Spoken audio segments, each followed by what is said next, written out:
guys, and welcome to the Coffee and Coding Podcast, the show where we discuss everything there is to know about app development.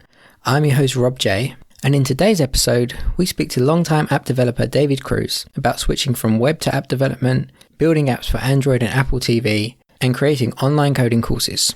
Now on to the show. So today's guest is David Cruz Anaya. He's labelled himself as that annoying Kotlin guy. He's a senior Android app developer with over 4 years experience. He's currently the lead of a 5-man developer team, and he also runs his own code academy in both Spanish and English called Last React, where he trains junior Android developers to progress in their careers, occasionally crossing over to the dark side. These are his words, not mine, where he does little native iOS. He's a Flutter enthusiast, and on top of all that, he's a part-time EDM producer. Let's go talk to David. That is a lot of stuff that you do. That's pretty impressive. It's not that much, if you live my life, actually. But yeah. How did you end up being an EDM music producer? And is this is this, are you going to be the next big thing, or is this a hobby? No, or it's a hobby. When I had 14, 15, 16 years old, I was doing some music. I was playing the piano and all these things. I was doing some a kind of music is called like a techno hardcore, things like that. Like a more techno, disco and all these kind of things. So yeah, it was in that time also was like a hobby. So I left that long time ago. And now, just because I want to do something aside to programming, I see, I come back and see how is the new softwares, how is it, how easy it is to make a music. And also, actually, it's very easy now to make music if we compare with when I have 14, 15 years old. So yeah, I got a piano and I start to do it, but it's only like a hobby. I'm not pretending to be the next, ADM producer, like a big bomb. Something like that. But you never know, right? Yeah, well, in the end, I have no intention at all. So I make for me, for example, is I do a song, I remasterize the song, I release it, and once it's released, I totally lost the interest in the song. All right, that's a nice way to go about it. So we were saying, I think we met like 4 years ago. And when I met you, am I right in remembering that you were a web developer? Yeah, I was doing... the current role, that role in that time, it was HTML5 JavaScript game developer, itself. It wasn't web. It was more like create games with JavaScript, and the different frameworks, etc. So I have no idea about doing websites. But yeah, the technology was exactly the same. Yeah. Okay, so how did that morph into becoming an app developer? For me, programming itself in all the aspects, for me, it's my hobby. It's what I like to do. So I was doing, besides doing, JavaScript and things like that, I was doing my first steps in Android, in iOS, and also in that time was Cordova, phone app Cordova. Imagine in that situation. So when in 2014, the company where I was working with, where I met you, there. They told me the JavaScript team is gonna be disappear in a few months. So they offered me the chance to move to Android because they actually looking for one member more. Say, okay, you can move to Android, or you will find out soon you're gonna be redundant. So was easy choice for me. Easy choice. Okay, got it. So in that time, so I make the easy step. I make the interview. And I try to make some kind of junior, like a test. And yeah, I got the job and I started there. Yeah, from what I remember, you learned very quickly. Yeah, it wasn't. I think that company was a very good company for start. Not a very good company to stay, but for starting, it was perfect. And thanks to that, I learn and I have some practice, and I experiment a lot in Android, with the Java in that time and all these things. So how different would you say is coming from doing HTML5 and JavaScript and that kind of stuff to building apps? It is very different because, one of the things in JavaScript and all these things, you practically you don't care much about context, about, where I'm going to develop my code. Practically you can write the code in that time, with that framework, you practically write all the code in the same file and you just run it. Yeah, not many times you need to write another, in another files, etc. Just if you want to do some CSS, animations, things like this. So it was kind of easy. It was I can say it was kind of easy. Do the games with that framework, etc. In Android, when I jumped to Android, I was totally new in Java. I have no idea about Java. So concepts like context, separation of the files, why one file should be a presenter, and why one file, have no context. Another file was a view. It was totally new for me. It was it was very, very hard to understand in that specific situation. With the time, I understand it, and I was developed. I will try myself, to adapt myself to these new platforms and things like this. But yeah, so it was really, really different, and also we can say, with JavaScript and CSS, I was doing my first steps, very long time ago. So I was doing small websites with Joomla and doing small animations with CSS. So it wasn't, the curve of learning, it was very easy, in that time. And in Android, for example, it was totally different. I started developing something in Android, and I jumped to a job. So I need to learn at the same time to do some tasks. So yeah, it was very, very different. And you've done work on like Fire TV and Android TV apps as well, right? Yes, and I do also in the Apple TV and iOS. I'm gonna get to that. Don't worry. Yes, Android TV. Fire TV and Android TV practically is the same. The only difference I can find, between, develop for two different platforms is if you want to use Play services, Google Play services, then with Fire TV you probably will not, because they're going to tell you, you need Google Play. So how difficult is it to build an app for TV than it is to build one for a phone? It's much easier, actually. Oh, really? Yes, because for example, when you actually develop for a TV, for example, and how it looks in the emulator is going to be how it's going to look in every single screen. Right. It is no difference. So, and for example, in the mobile, you need to care about the how the resolution and the dimensions of the device, screen, and all this kind of thing. In TV, no. In TV, it looks like this. It's going to look like this forever, everywhere. Gotcha. Yeah, that must make it so much easier. That's a really good point. Much easier. Yeah. So I guess how do you find it building for iOS and building for Android? Because I've only ever done Android, and the only iOS exposure I have is working with other teams. And obviously, I'm biased, so I always come off with the opinion that Android is so much easier to develop. But you've done both. So what would you say? I'm not an expert in iOS. I did, the company where I work right now, they sometimes, they need some help, they probably, if they need extra hand, etc., I'm happy to jump and help them, but I'm not an expert. The only thing I can say is, it's very different, it's very different in the context, in the context of, how you implement, because in iOS you have extensions. You can actually have a file, and then you have an extension of the file, and you have another extension of the file, and it's going like this. So it's just getting familiar with the way of development, and that's all. But in the end, now with Swift is more like Kotlin. So even it's like you speak Spanish and Italian, and you want to understand Italian. Okay. It's different, but in the same time, it's not that different. You can, if you make some effort, you can understand each other. So then I guess another point following on from that is what makes you that annoying Kotlin guy? Because this is how you described yourself. So I'm interested to know. So long time ago, before even Google, release this one. Okay, we're gonna start to offer support for Kotlin and all this kind of thing. So I tried to push, start to develop in Kotlin. So in the company where we're working together, so I start to tell them, look, Kotlin is amazing. We just, we need to explore, this Kotlin, etc. So they will say, no, this is because you need to add a plugin, you need to add this. It's not be worth, etc. So I was trying to push in everywhere where I go. So Google once, they say, okay, we're gonna start to offer support for Kotlin. And I start to tell, I was the first guy to start to tell everyone, look, they say it's going to be Kotlin. So just expect in 1 year, they're going to start to move to Kotlin straight away. They don't want to be in Java. And everyone's like, oh, you are so apocalyptic. It's like, no, I was annoying everyone with Kotlin.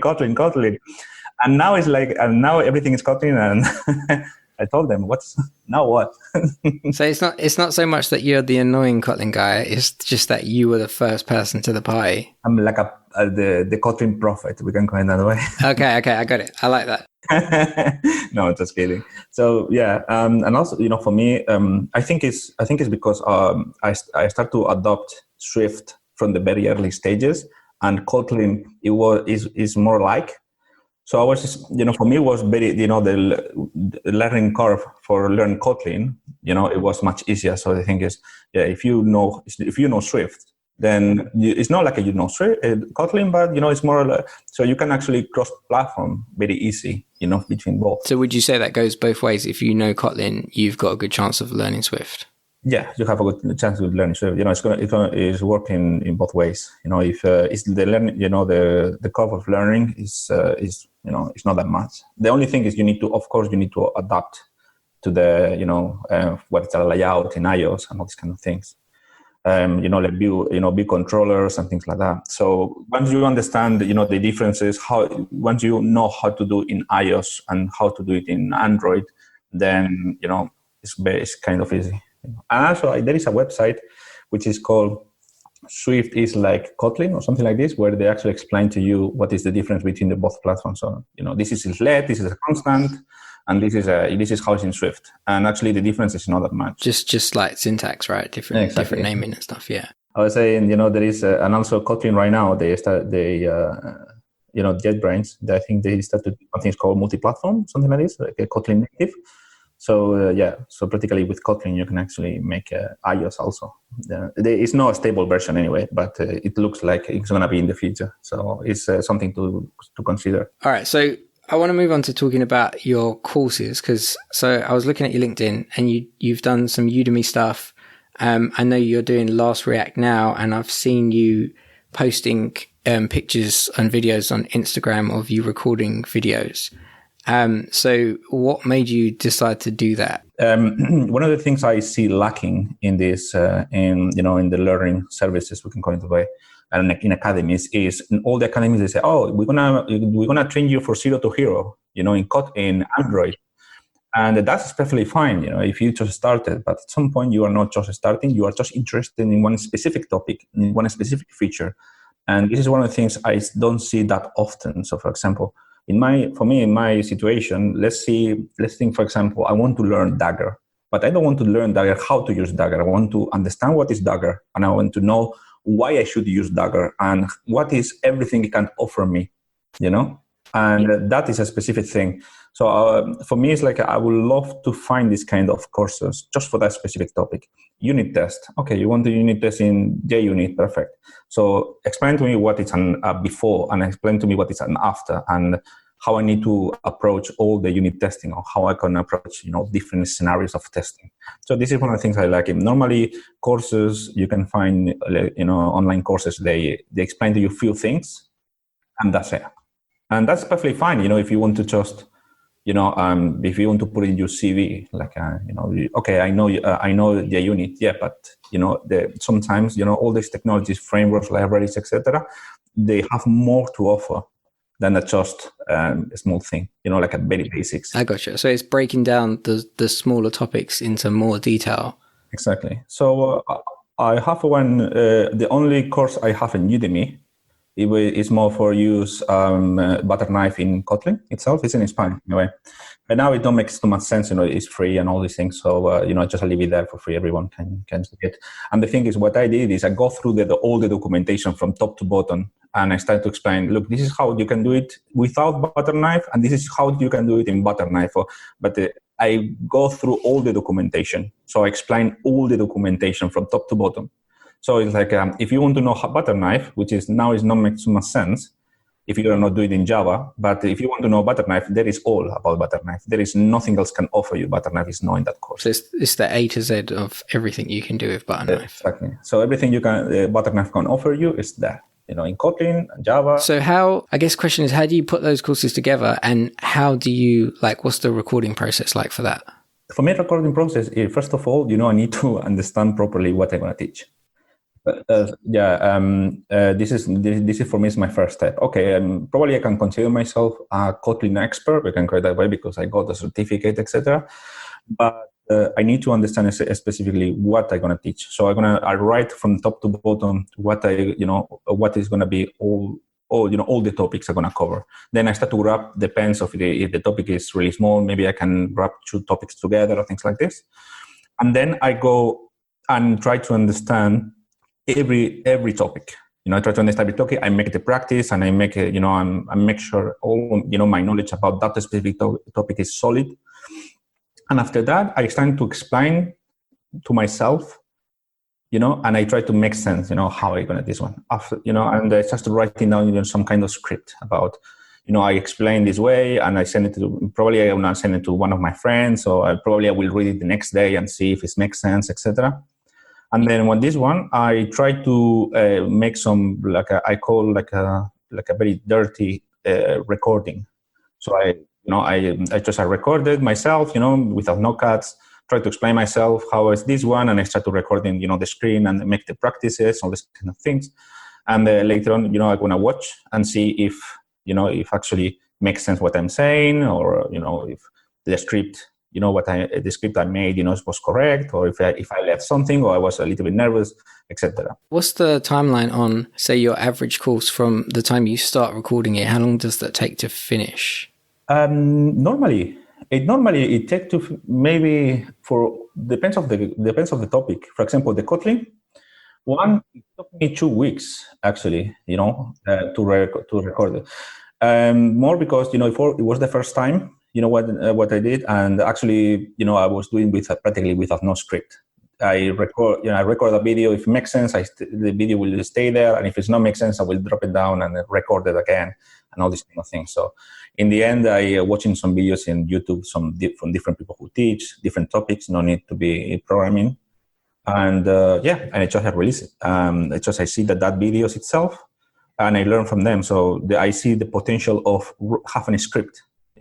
When you want to, you don't want to left nothing, you don't want to left nothing out. So you just get the script, you write the script, and then when you write in it, then you see, I need to explain this one also. I need to explain this one. You just complete it and this one. So later on, you just need to read, make it natural, but you need to read, all the aspects of your script. So you've done some Udemy stuff, and then you've got your website, Last React, which has different courses in English and Spanish. Is that right? Yes, I have lastreact.com, which is everything in English, and I have lastreact.s, which is Spanish, and everything that is in Spanish. I always make sure my courses are in English and Spanish in the same time, so I don't discriminate, in this one. So this is a topic that I end up talking to a lot of developers about. What do you think about being a freelance developer versus being a full-time developer? What are your thoughts on that? I think, both of them have, both of the approaches have pros and cons. Okay, so if you are a full-time developer, then you are like a normal worker. To be honest with you, if you have no much, how I can say, it is not satisfactory. That way, you start in one office 9 to 5, then you finish, go home. That's it. Nothing else. Okay, you have your salary at the end of the month, and you don't need to worry. You're gonna have your salary there. But if you're a freelancer, you can actually have a little bit of ownership of that application itself. So in the end, but from the other side, if you're a freelancer, your job is going to be more sporadic. You can have a job today, but maybe no job for tomorrow. You know what I mean? So it depends of the person. I think it depends of the personality of the developer. If you are not scared to be jobless, and you want you want to have more ownership about the application you are making and all these kind of things, freelancing is for you, definitely. But if you're scared about if you're going to be jobless, maybe you don't want to find a job tomorrow, and you want to have some kind of stability, then full time is is definitely what you need to look for. So you mentioned that you are the lead of a 5-man developer team. Is all Android, or is this a mix of developers? No, it's Android, only Android. Where I work, I only do Android. It's just sometimes actually we go very fast, And we complete the sprints very early, and we don't have many bugs back. So sometimes it's like I do prefer, instead of doing nothing, I do prefer to jump and say, hey, do you need some help there? So I was going to ask how you find being a lead developer as opposed to being underneath a lead developer. For me, for example, is the only difference between the only difference I try to make in my team is like, of course, for all the developers, it doesn't matter, which level they have. I don't mind if they are juniors or mids or seniors. I don't mind that. For me, it's like everyone has a voice. If you say something, we want to consider.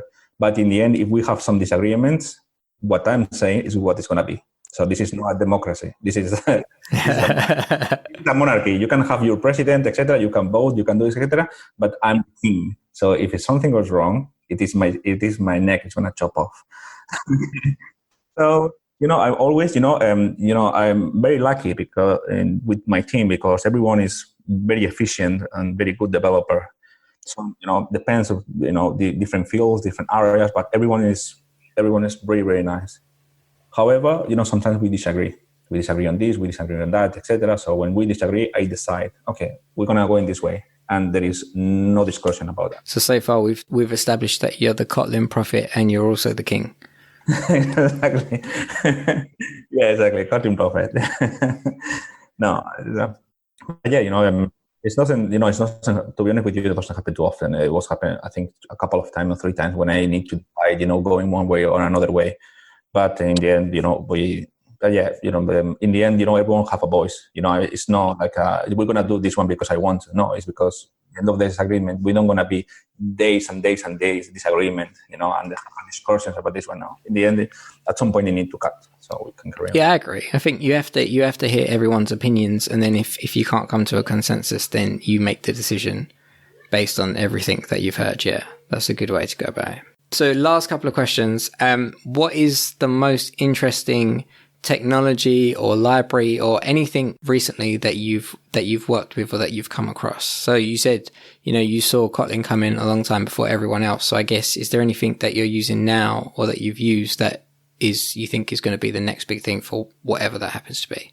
No, actually, for example, with Kotlin, in Kotlin, it wasn't, when I said about the Kotlin before, it wasn't because it's because I was loving it too much. I was like, Kotlin is amazing, we should adapt it. Even, probably in the future, it's never going to be, probably in the future, probably I'm wrong, about Kotlin, etc. But, I was loving Kotlin that much. I was thinking, we need to at least try or, something like this. Right now, in Android, or it can be any technology or only Android. Anything, I will tell you, it's going to be Flutter. Flutter is going to be, slow. It's not going to see. It doesn't going to take over Android or iOS in the same time.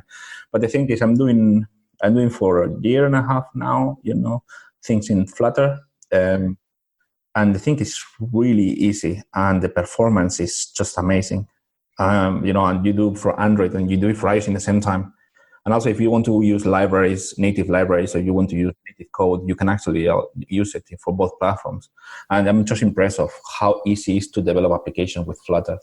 So I do believe it's going to be the big thing. Okay, so give me a brief, because I don't know too much about it. A brief overview of what is Flutter, because to me it sounds like, is it like React Native? So the concept, it is practically the same. Okay, that's from all sides, from the human side, we can call it that way. Okay, React Native, you just create components and you reuse components everywhere. The difference between React Native and Flutter is React Native, he transpiled the JavaScript and he created from that JavaScript a native component. Okay. In Flutter, no. In Flutter, what's happened in the background is he created this one in C. Okay, in the runtime. And it is not Android, it is not iOS, it's compiled, it's like it's a C platform, So actually you can have material designs in Android, sorry. You can have material designs in iOS, or you can have Cupertino design in Android. It doesn't matter. It doesn't, and for example, in your React Native, actually, if you create one list, it's going to be a list in Cupertino for iOS, and it's going to be a list, like a recycle view for Android. So this is the way. But in this case, no. In this case, it's like if you chose to be material design, it's gonna be material design, for the both platforms. And it's and to be honest, the performance is just amazing. Is with React Native, the problem I had is sometimes it looks nice in one device and not nice in another device. Sometimes you can in the emulator looks nice but not looks nice in the normal device. But with Flutter that doesn't happen, and if it's happened, I do not know. I'm telling you, it's just working nice everywhere, and it's just amazing, how it works. Is Flutter, so in terms of language, is that similar to Kotlin or Swift, or is it a totally different? It is like Java. It's like Java. So we can call it like kind of mixture. I always compare it with Java itself. Okay, because you can actually, if you want to, just to give an example, very silly example, but if you want to create a variable which is a string, you can actually call the string and you put the name equal, and you put any string you want. Okay, but in the same time, you can actually call a final, and you can actually call bar, for example, like a JavaScript. So it is, if you put bar, you can put there whatever you want to. If you put string, it should be in a string, and things like this. So we can say, it's a mixture between Java and JavaScript. Okay. So if you know Java or JavaScript, then you've got a good chance of getting on board with Flutter. Okay, cool. Well, I know Java, so I guess I could give it a go. Yeah, of course. I know you know Java. You are the best in Java. But yeah, if you know Java, the learning curve is gonna be really, really low. It's gonna be, and I'm telling you, I'm just impressed. Every time, it's the only thing is the framework itself is really, really new, and is evolved very much and very quick. And sometimes when you do something, it changes in a few months, and you need to recycle that knowledge and all this kind of thing. So it is happening. It happens when something is very new. But in the same time, it's like it have a lot of potential. And I do believe many companies will adopt Flutter. If companies who before risk and start to doing things in React Native, I think they're going to change and they're going to do Flutter. Yeah, that sounds like a good shout. I could see that happening, definitely. Okay, last few questions. So just a fun one. What machine do you use to work on? I have a MacBook Pro 2018. Okay, very nice. Okay, so we're on to the last question. So in your opinion, what separates an okay developer from a great developer? An okay developer, okay. That is kind of easy. For me, okay developer for a great developer is how good is your code, how maintainable it's going to be in the future. Because let's be honest, everyone learn, how to do a variable, how to do a function, how to do a few things like this. And you can write you can open one file and write all your code there. It's going to work. Yeah, it's going to work, of course. But the thing is that is not maintainable. That, if you do that, then probably you are okay developer because, your application will work or your program will. But if you can make that and clean enough to be maintainable with the time, then I think you're great, in this one. That is we can call it as a single developer. That's my own opinion, of course. But if you're going to work in a team, you need to have something else. And for me, if you want to be a great developer and be a very good team player, you should be open to feedback, which is sometimes very hard to find out. In this job, many people are very proud with their PRs. If you make just one comment, they just getting mad just because of that comment. So because they think it's perfect, right? It works. It does exactly what you wanted, and this is the best I can do, so it must be perfect. Exactly. So yeah, but the thing is, I think when someone takes their time to review your code and to give you a feedback, when they do that, it's like I taking my time to teach you something. It's gonna be for free.